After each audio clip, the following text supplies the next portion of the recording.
typically OEs, they're getting better recently, but they used to use really tall tubes with really tall fins. Well, what you can do is if you make that tube a little bit thinner, you can fit more tubes in this surface area.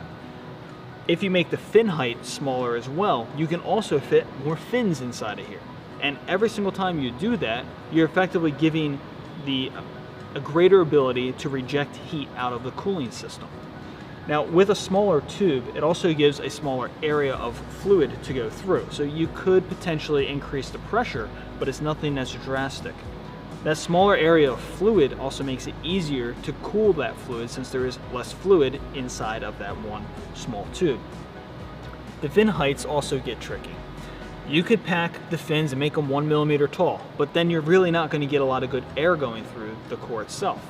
So you can't make the fins too small or else you won't get air going through it, but if you make them too big, you leave margin on the table to help reject more heat. And the last thing is something called fin pitch. Fins come together in a point and they're just a series of points. The pitch is the distance between the top of one and the top of the other one. If you make that tighter, you can effectively pack more fins inside of one row, but again, if you make it too tight, you run the risk of choking out air and not allowing air to get through the core, which is just as bad as having fins that have too large of a fin pitch.